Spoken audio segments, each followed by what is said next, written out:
Harry Potter and the Sorcerer's Stone. Chapter 1. The Boy Who Lived. Mr. and Mrs. Dursley of number 4 Privet Drive were proud to say that they were perfectly normal, thank you very much.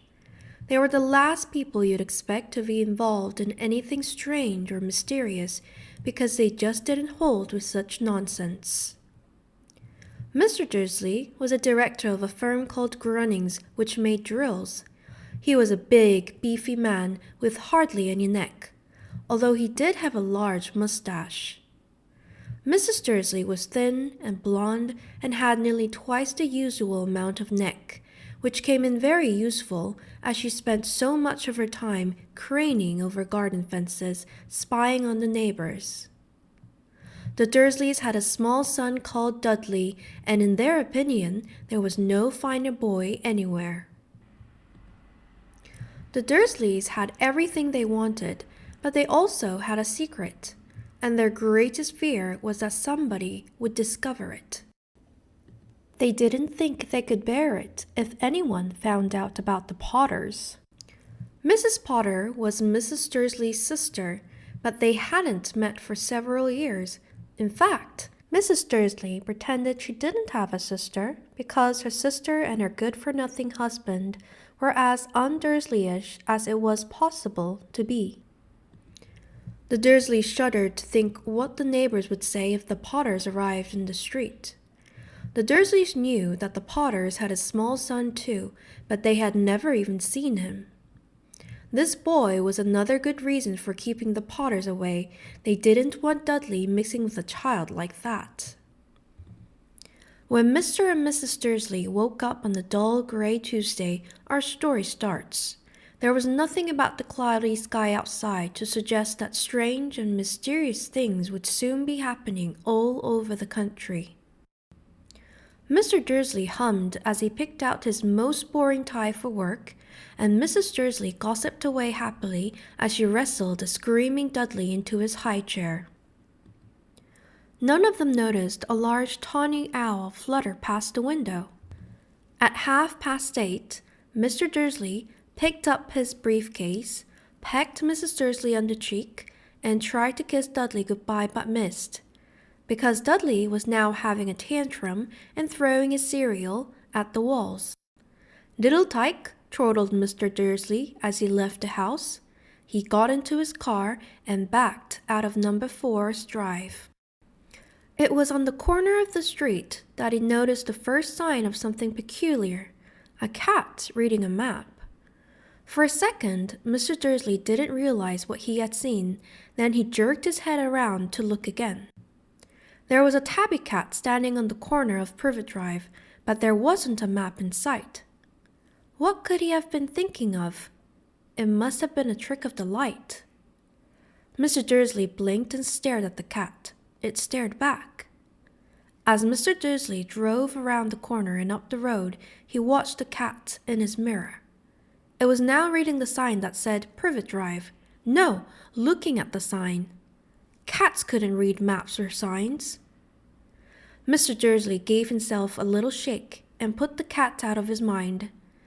As he drove toward town, he thought of nothing except a large order of drills he was hoping to get that day. But on the edge of town, drills were driven out of his mind by something else. As he sat in the usual morning traffic jam, he couldn't help noticing that there seemed to be a lot of strangely dressed people about. People in cloaks. Mr. Dursley couldn't bear people who dressed in funny clothes, the get-ups you saw on young people. He supposed this was some stupid new fashion. He drummed his fingers on the steering wheel, and his eyes fell on a huddle of these weirdos standing quite close by. They were whispering excitedly together. Mr. Dursley was enraged to see that a couple of them weren't young at all. Why, that man had to be older than he was, and wearing an emerald green cloak. The nerve of him! And then it struck Mr. Dursley that this was probably some silly stunt. These people were obviously collecting for something. Yes, that would be it. The traffic moved on, and a few minutes later, Mr. Dursley arrived in the Grunnings parking lot, his mind back on drills. Mr. Dursley always sat with his back to the window in his office on the 9th floor. If he hadn't, he might have found it harder to concentrate on drills that morning. He didn't see the owls swooping past in broad daylight, though people down in the street did. They pointed and gazed, open-mouthed, as owl after owl sped overhead. Most of them had never seen an owl even at nighttime. Mr. Dursley, however, had a perfectly normal owl-free morning. He yelled at 5 different people. He made several important telephone calls and shouted a bit more.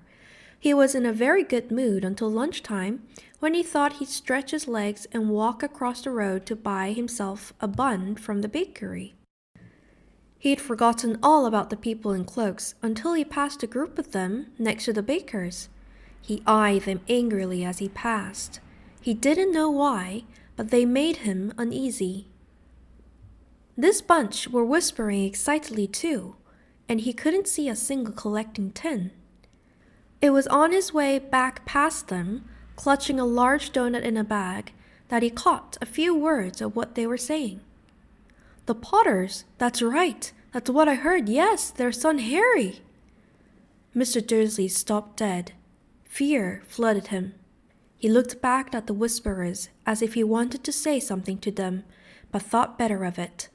He dashed back across the road, hurried up to his office, snapped at his secretary not to disturb him, seized his telephone, and had almost finished dialing his home number when he changed his mind.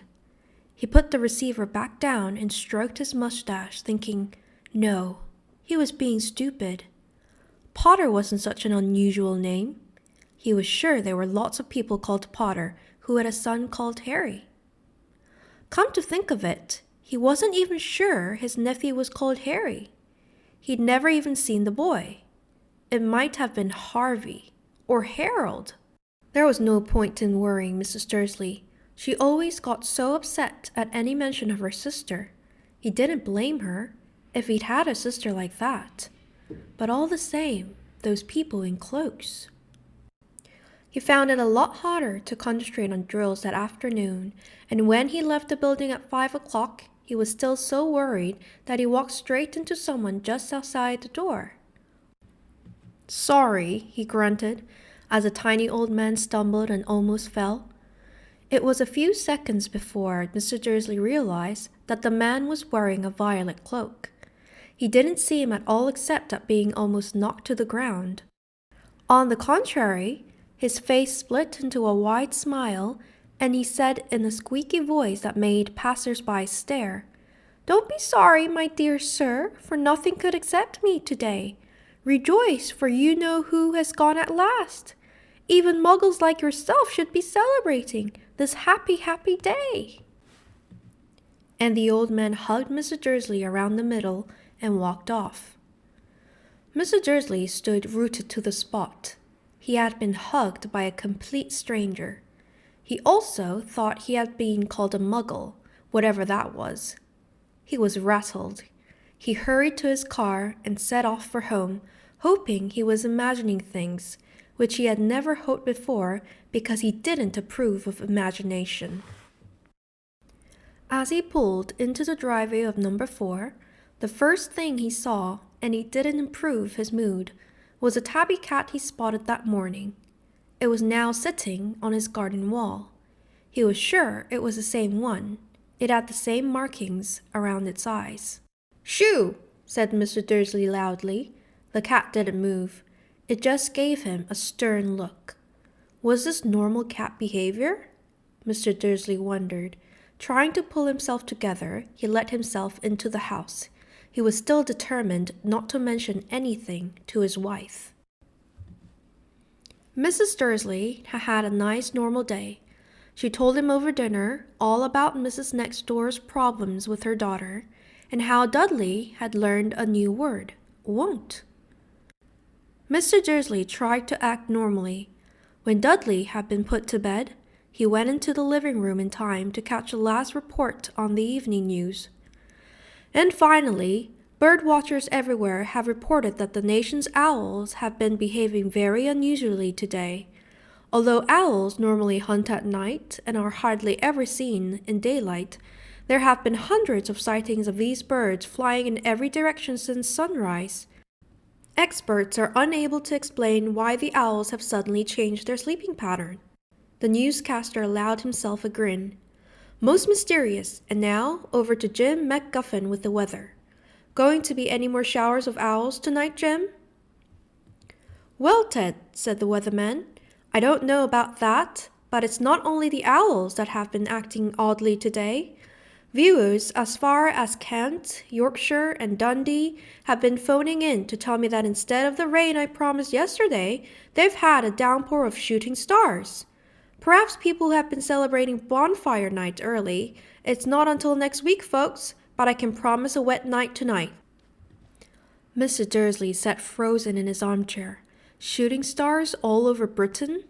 Owls flying by daylight? Mysterious people in cloaks all over the place? And a whisper about the Potters. Mrs. Dursley came into the living room carrying 2 cups of tea. It was no good. He'd have to say something to her. He cleared his throat nervously. Petunia, dear. You haven't heard from your sister lately, have you? As he had expected, Mrs. Dursley looked shocked and angry. After all, they normally pretended she didn't have a sister. No, she said sharply.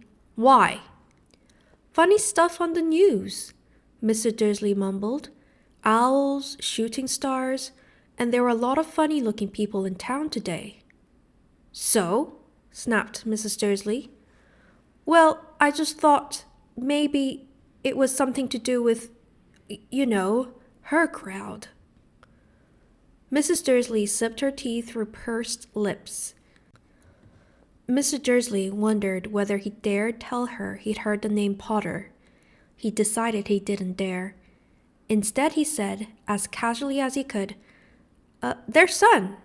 He'd be about Dudley's age now, wouldn't he? I suppose so, said Mrs. Dursley stiffly. What's his name again? Howard, isn't it? Harry. Nasty common name, if you ask me.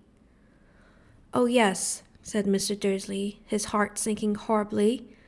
Yes, I quite agree. He didn't say another word on the subject as they went upstairs to bed.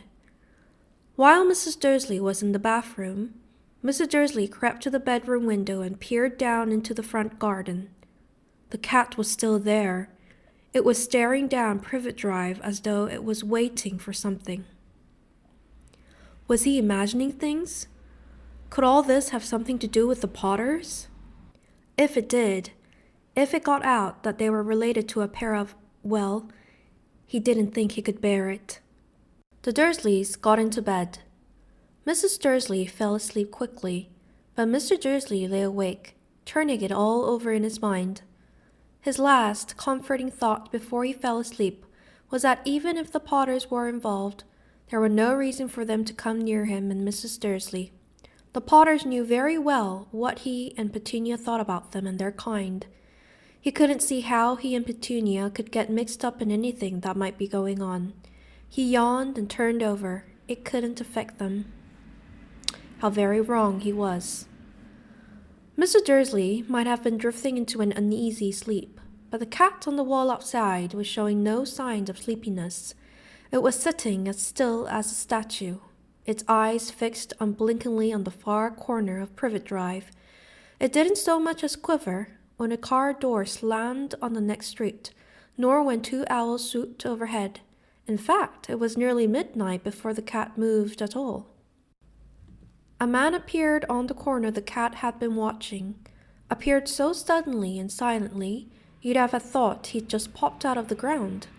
The cat's tail twitched and its eyes narrowed. Nothing like this man had ever been seen on Privet Drive. He was tall, thin, and very old, judging by the silver of his hair and beard, which were both long enough to tuck into his belt. He was wearing long robes, a purple cloak that swept the ground, and high-heeled buckled boots. His blue eyes were light, bright, and sparkling behind half-moon spectacles, and his nose was very long and crooked, as though it had been broken at least twice. This man's name was Albus Dumbledore. Albus Dumbledore didn't seem to realize that he had just arrived in a street where everything from his name to his boots was unwelcome. He was busy rummaging in his cloak, looking for something. But he did realize he was being watched, because he looked up suddenly at the cat, which was still staring at him from the other end of the street. For some reason, the sight of the cat seemed to amuse him. He chuckled and muttered, "I should have known." He found what he was looking for in his inside pocket. It seemed to be a silver cigarette lighter. He flicked it open, held it up in the air, and clicked it.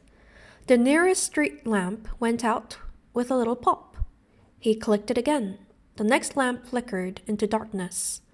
12 times he clicked the put-outer, until the only lights left on the whole street were 2 tiny pinpricks in the distance, which were the eyes of the cat watching him.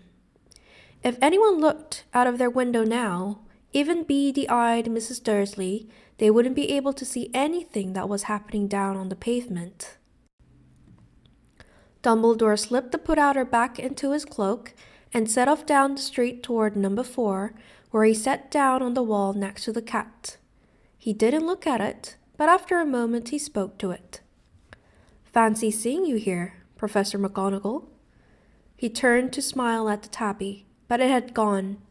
Instead, he was smiling at a rather severe-looking woman who was wearing square glasses exactly the shape of the markings the cat had had around its eyes. She, too, was wearing a cloak, an emerald one. Her black hair was drawn into a tight bun. She looked distinctly ruffled. "How did you know it was me?" she asked. "My dear Professor, I've never seen a cat sit so stiffly." "You'd be stiff if you'd been sitting on a brick wall all day," said Professor McGonagall. "All day? When you could have been celebrating? I must have passed a dozen feasts and parties on my way here." Professor McGonagall sniffed angrily. "Oh yes, everyone's celebrating all right," she said impatiently. "You'd think they'd be a bit more careful, but no, even the Muggles have noticed something's going on. It was on their news." She jerked her head back at the Dursleys' dark living room window. "I heard it. Flocks of owls, shooting stars. Well, they're not completely stupid. They were bound to notice something. Shooting stars down in Kent? I'll bet that was Daedalus Diggle. He'd never had much sense." "You can't blame them," said Dumbledore gently. "We've had precious little to celebrate for 11 years. "I know that," said Professor McGonagall irritably, "but that's no reason to lose our heads. People are being downright careless, out on the streets in broad daylight, not even dressed in Muggle clothes, swapping rumors." She threw a sharp sideways glance at Dumbledore here, as though hoping he was going to tell her something, but he didn't, so she went on. "A fine thing it would be if, on the very day you-know-who seems to have disappeared at last, the Muggles found out about us all. I suppose he really has gone, Dumbledore?" "It certainly seems so," said Dumbledore. "We have much to be thankful for. Would you care for a lemon drop?" "A what?" "A lemon drop. They're a kind of Muggle sweet I'm rather fond of." "No, thank you," said Professor McGonagall coldly, as though she didn't think this was the moment for lemon drops. "As I say, even if you know who has gone—" "My dear Professor, surely a sensible person like yourself can call him by his name? All this you-know-who nonsense. For 11 years I have been trying to persuade people to call him by his proper name, Voldemort." Professor McGonagall flinched, but Dumbledore, who was unsticking 2 lemon drops, seemed not to notice. "It all gets so confusing if we keep saying you-know-who. I've never seen any reason to be frightened of saying Voldemort's name." "I know you haven't," said Professor McGonagall, sounding half exasperated, half admiring. "But you're different. Everyone knows you're the only one you know, all right, Voldemort was frightened of. You flatter me, said Dumbledore calmly. Voldemort have powers I will never have. Only because you're too, well, noble to use them. It's lucky it's dark. I haven't blushed so much since Madame Pomfrey told me she liked my new earmuffs. Professor McGonagall shot a sharp look at Dumbledore and said, The owls are nothing next to the rumors that are flying around. You know what everyone's saying about why he disappeared? About what finally stopped him? It seemed that Professor McGonagall had reached the point she was most anxious to discuss. The real reason she had been waiting on a cold, hard wall all day, for neither as a cat nor as a woman had she fixed Dumbledore with such a piercing stare as she did now. It was plain that whatever everyone was saying, she was not going to believe it until Dumbledore told her it was true. Dumbledore, however, was choosing another lemon drop and did not answer. What they're saying, she pressed on, is that last night Voldemort turned in Godric's Hollow. He went to find the Potters. The rumor is that Lily and James Potter are that they're dead. Dumbledore bowed his head. Professor McGonagall gasps. Lily and James, I can't believe it. I didn't want to believe it. Oh, Albus. Dumbledore reached out and patted her on the shoulder. I know, he said heavily. Professor McGonagall's voice trembled as she went on. That's not all. They're saying he tried to kill the Potter's son, Harry, but he couldn't. He couldn't kill that little boy. No one knows why or how, but they're saying that when he couldn't kill Harry Potter, Voldemort's power somehow broke, and that's why he's gone. Dumbledore nodded glumly. It's true? Faltered Professor McGonagall. After all he's done, all the people he's killed, he couldn't kill a little boy? It's just astounding of all the things to stop him. But how in the name of heaven did Harry survive? We can only guess, said Dumbledore. We may never know. Professor McGonagall pulled out a lace handkerchief and dabbed at her eyes beneath her spectacles. Dumbledore gave a great sniff as he took a golden watch from his pocket and examined it. It was a very odd watch. It had 12 hands but no numbers. Instead, little planets were moving around the edge. It must have made sense to Dumbledore, though, because he put it back in his pocket and said, Hagrid's late. I suppose it was he who told you I'd be here, by the way? Yes, said Professor McGonagall. And I don't suppose you're going to tell me why you're here, of all places? I've come to bring Harry to his aunt and uncle. They're the only family he has left now. You can't mean the people who live here, cried Professor McGonagall, jumping to her feet and pointing at number 4. Dumbledore, you can't. I've been watching them all day. You couldn't find 2 people who are less like us. And they've got this son. I saw him kicking his mother all the way up the street, screaming for sweets. Harry Potter come and live here? It's the best place for him, said Dumbledore firmly. His aunt and uncle will be able to explain everything to him when he's older. I've written them a letter. A letter? Repeated Professor McGonagall faintly, sitting back down on the wall. Really, Dumbledore, you think you can explain all this in a letter? These people will never understand him. He'll be famous, a legend.